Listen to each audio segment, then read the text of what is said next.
Assalamualaikum warahmatullahi wabarakatuh.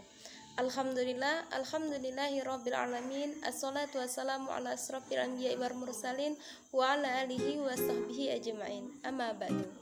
Puji syukur marilah senantiasa kita panjatkan kehadirat Allah Subhanahu wa taala, yang mana pada kesempatan kali ini saya tentunya masih dapat menyampaikan materi kami walaupun melalui daring. Dan sholawat seiring salam semoga tetap tercurahkan kepada Nabi kita, Nabi besar Nabi Muhammad Sallallahu Alaihi Wasallam. Sebelumnya yang kami hormati dosen pengampu kami pada mata kuliah Pancasila, yaitu Ibu Dr. Anda Safrina Lamin MSI. Sebelumnya, perkenalkan, nama saya Asmania. Di sini saya perwakilan dari kelompok 9 akan menyampaikan materi kami. Namun sebelum itu perkenalkan terlebih dahulu anggota dari kelompok kami. Yang pertama yaitu ada saya sendiri, Asmania, ada Putri Wulandari, Estianingsi, Pinky Yolanda Ekstra, dan juga Putri Rahayu. Nah, di sini saya perwakilan dari kelompok 9 akan menjelaskan kembali materi kami mengenai konsep Pancasila sebagai paradigma pembangunan dan politik. Nah, sebelum itu kita akan membahas terlebih dahulu apa sih itu paradigma. Jadi teman-teman, paradigma itu berasal dari bahasa Latin, yaitu dia memiliki dua kata, yang terdiri dari kata para dan juga kata digma. Nah, apa sih kata para itu maksudnya? Jadi kata para itu maksudnya kata di samping, di sebelah, ataupun yang dikenal. Nah, kata digma yaitu di suatu model, teladan, kreatif, dan juga ide. Nah, jadi teman-teman semua, paradigma itu seringkali diartikan sebagai suatu asumsi-asumsi dasar dan teoritis yang umum. Nah, maksudnya itu merupakan sumber-sumber nilai, sehingga merupakan suatu sumber hukum, metode, serta penerapan dalam ilmu pengetahuan, sehingga sangat menentukan sifat, ciri, serta karakteristik ilmu pengetahuan itu sendiri. Nah, ada juga pengertian paradigma itu sebagai suatu sumber nilai, kerangka berpikir, orientasi dasar, sumber asas, serta tujuan dari suatu perkembangan, perubahan, serta proses dari suatu bidang tertentu, termasuk dalam bidang pembangunan dan juga pendidikan. Nah, dari dua hal tersebut dapat kita tarik kesimpulan nih, bahwasanya paradigma itu adalah suatu acuan ataupun kerangka berpikir. Artinya kita menjadikan paradigma itu adalah suatu acuan. Dari paradigma tersebut kita akan mendapatkan sebuah nilai-nilai. Nah, lalu apa sih paradigma pembangunan kita? Yaitu Pancasila. Nah, Pancasila itu dijadikan sebagai paradigma. Nah, maksudnya apa sih? Yaitu Pancasila sebagai sistem nilai acuan, kerangka acuan berpikir, pola acuan berpikir, atau jelasnya sebagai sistem nilai yang dijadikan kerangka landasan, kerangka cara, dan sekaligus kerangka arah ataupun tujuan. Nah, maksudnya gimana? Maksudnya adalah kita di sini menjadikan Pancasila. Nah, Pancasila tersebut kita jadikan sebuah paradigma. Nah, paradigma tadi adalah sebuah acuan ataupun nilai-nilai. Artinya di sini bahwasannya Pancasila dijadikan sebagai paradigma, artinya kita menjadikan Pancasila sebagai nilai-nilai yang dapat kita ambil untuk dalam proses pembangunan maupun pendidikan.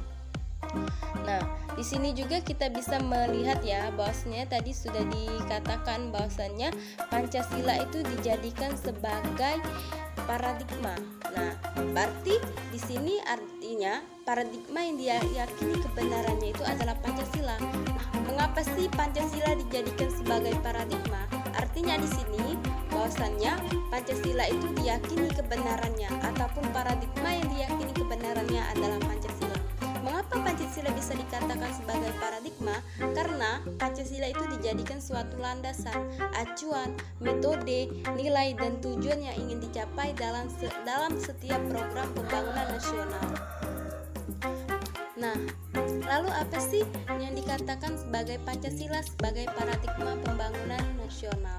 Nah, di sini kita akan membahas terlebih dahulu apa sih itu pembangunan nasional.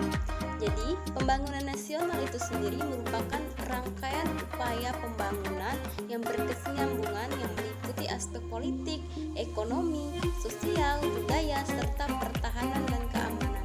Nah, pembangunan nasional dilaksanakan dalam dalam rangka mewujudkan kemakmuran masyarakat Indonesia. Nah, jadi bahwasannya maksud dari kata Pancasila dijadikan sebagai paradigma pembangunan nasional tersebut bukan hanya dalam segi hal pembangunan fisik, tetapi di sini kita bisa melihat adanya suatu pembangunan dari bidang politik, dari bidang ekonomi, bidang sosial budaya, dan juga bidang pembangunan hukum.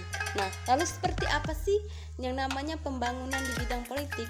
Nah, pembangunan ini ditujukan untuk membentuk pemerintahan yang demokratis, yang menjunjung kebebasan berpendapat, serta melayani tuntutan rakyat secara adil, terbuka, jujur, dan akuntabel.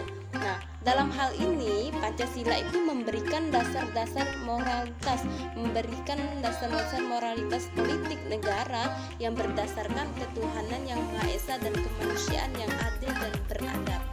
Nah, terus yang kedua, bagaimana sih pembangunan nasional di bidang ekonomi?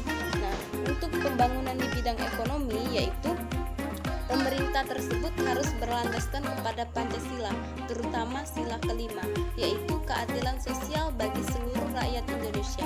Dalam ekonomi kerakyatan, kebijakan ekonomi harus ditujukan sebesar-besarnya untuk kemampuan rakyat.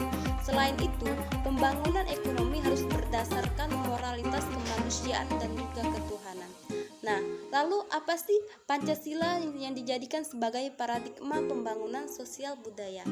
Nah, di sini artinya teman-teman bahwasanya pembangunan sosial budaya harus mampu meningkatkan harkat dan juga martabat manusia, yaitu menjadikan manusia yang berbudaya, yang beradab, kemudian berdasarkan sila persatuan Indonesia.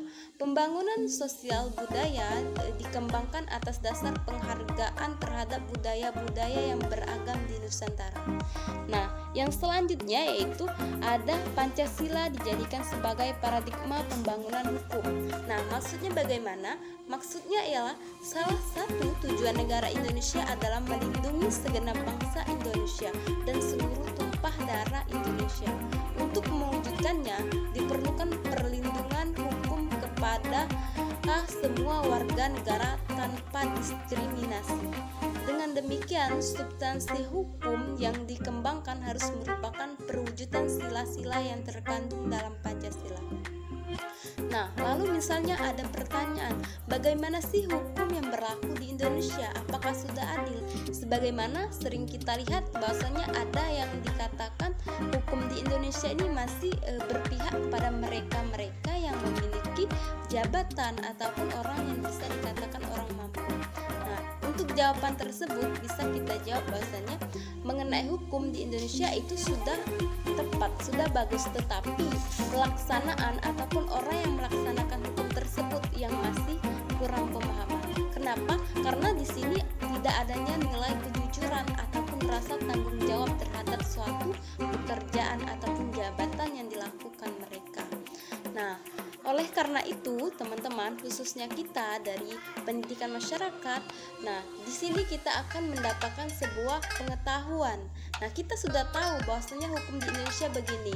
Oleh karena itu, marilah kita belajar dan terus belajar agar supaya kita memiliki suatu pengetahuan ataupun suatu hal yang bisa kita jadikan suatu panutan, agar supaya ketika kita suatu saat menjadi bagian penting dalam suatu negara, maka kita bisa menerapkan. Begini loh menjadi seorang yang bertanggung jawab dan juga menjadi seorang yang menjalankan tugas dengan amanah.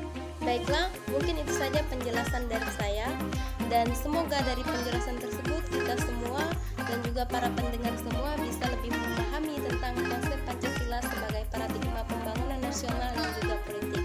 Saya Asmania mengucapkan terima kasih banyak atas perhatian dan mohon maaf atas segala keliruan. Kepada Allah, marilah sama-sama kita mohon ampun. Saya akhiri dengan ucapan wabillahi taufik wal hidayah. Wassalamualaikum warahmatullahi wabarakatuh.